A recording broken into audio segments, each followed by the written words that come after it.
আমরা প্রতিদিনই শিখছি, শেখার কোনো বয়স নেই, শেখার কোনো সময় নেই। আজ আমি আপনাদেরকে দেখাবো কিভাবে ২ ধরনের ডাল দিয়ে একটা ভিন্ন কায়দায় রেসিপি তৈরি করা যায়।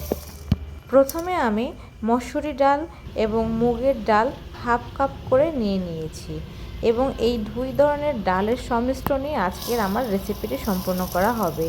এবং এই ডালের একটা অন্যতম উপাদান হলো আলু, এটাকে আমি পরে অ্যাড করে নেব। প্রথমত এই ডালগুলোকে আমার খুব সুন্দরভাবে ধুয়ে নিতে হবে, তাই আমি ডালটাকে ধুয়ে নেব সময় নিয়ে এবং কিছু টাইমের জন্য একটু ভিজিয়ে রাখবো। ডাল যেহেতু আমাদের বাঙালির একটা অন্যতম প্রিয় খাবার, তো এই ডাল রান্নার মধ্যে একটু ডিফারেন্স, একটু ভিন্নতা থাকলে ভালোই লাগে। তো আমি ডালটাকে খুব সুন্দরভাবে ধুয়ে নিচ্ছি যেন কোনো প্রকার ময়লা বা ডালের আস্ত গন্ধ না থাকে, তাই একটু সময় নিয়ে সুন্দরভাবে ডালটাকে ক্লিয়ার করে ধুয়ে নিতে হবে। ডালটাকে আমি কষলি কষলি ধুয়ে নিচ্ছি এবং ক্লিয়ার পানি হওয়া আগ পর্যন্ত আমি পানি পাল্টে পাল্টে বারবারের জন্য ধুয়ে নিচ্ছিলাম।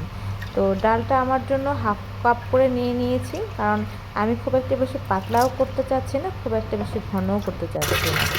এই পর্যায়ে ডাল ধোয়া হয়ে গেলে ডালের মধ্যে দিয়ে দিচ্ছি পর্যাপ্ত পরিমাণে পানি, যেন ডালটা বেশ ভালোভাবে সেদ্ধ হয়ে যায়। এবং ছোট্ট একটা আলু কুচিয়ে নিচ্ছি এবং এই আলুটা আমি ছোট করে নিব যেন আলুটা খুব ভালোভাবে ডালের সাথে সেদ্ধ হয়ে যায়, কারণ আলু একটা এই ডাল রান্নার অন্যতম একটা উপাদান। তো আমি এটাকে কুচি করে নিয়ে আবার ধুয়ে নিলাম।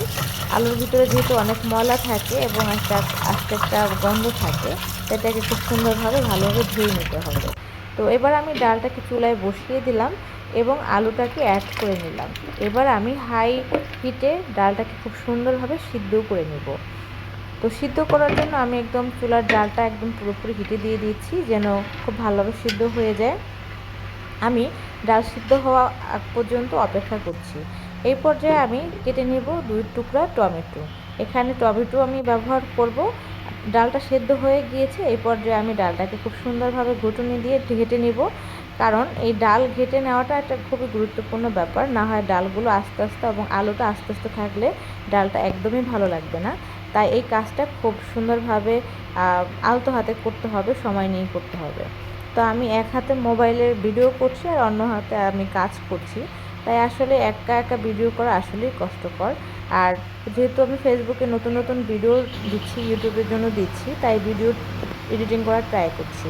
তো এই পর্যায়ে আমি ডালের ভিতরে দিয়ে দিলাম সামান্য হলুদ এবং এই পর্যায়ে আমি আরও কিছু লবণ অ্যাড করে নেব। পরিমাণ মতো লবণটা দিয়ে দিলেই হবে, আমি যেভাবে খাই আর কি। তো এই পর্যায়ে দেখা যাচ্ছে যে ডালটা অনেকটাই ঘন হয়ে আসছে। ডালটা থেকে খুব সুন্দর একটা স্মেল আসছে, স্মেলটা খুব ভালো লাগছে। তো এই পর্যায়ে আমি অ্যাড করে দিচ্ছি কেটে রাখা সেই টমেটোগুলো। তো টমেটোকেও সেদ্ধ করে নেব ডালের সাথে, তাই আমি কিছু টাইমের জন্য আরও হাই হিটে খুব সুন্দরভাবে সেদ্ধ করে নেব ডাল এবং টমেটো একসাথে। তো ডালটা আশা করি খুবই মজা হবে। এবং এই পর্যায়ে আমি দিয়ে দিচ্ছি কিছু ফালি করে রাখা কাঁচামরিচ, কারণ একটু ঝাল ঝাল হলে ডালটা খেতে আরও মজা লাগবে। কাঁচামরিচ দিয়ে আমি আরও কিছু টাইম ডালটাকে চুলায় রাখবো। ডালটা আমি বেশি ঘনও করব না, বেশি পাতলাও করব না, কিন্তু আরও কিছু টাইম আমি ডালটাকে জাল করব টমেটো কাঁচামরিচ দিয়ে। তো আমি জাল করে নিচ্ছি এবং ডালটা আরেকটু টেনে আসার অপেক্ষা। তো ডালটা টানতে শুরু করেছে।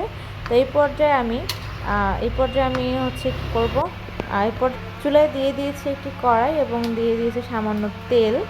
আমি এখন হচ্ছে ডালের জন্য ফোড়ন তৈরি করব, কারণ ডালের ফোড়নটা খুবই গুরুত্বপূর্ণ একটা অংশ।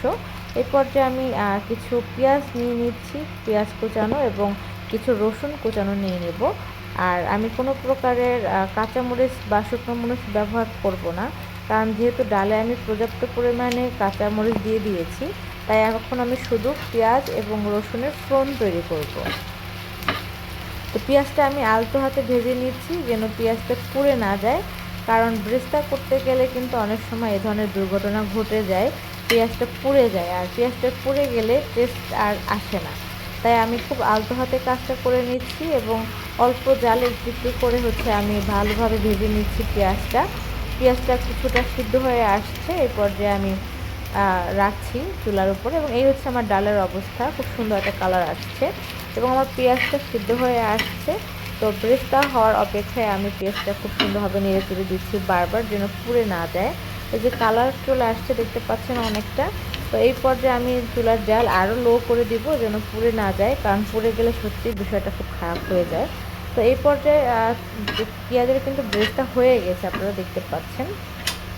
তো আমি এখন চুলার জালটা একদমই অফ করে দিয়েছি, কারণ হচ্ছে ডালে আমি এখন ফোড়ন দিয়ে দেবো। আমার পেঁয়াজ সম্পূর্ণ রেডি হয়ে গেছে।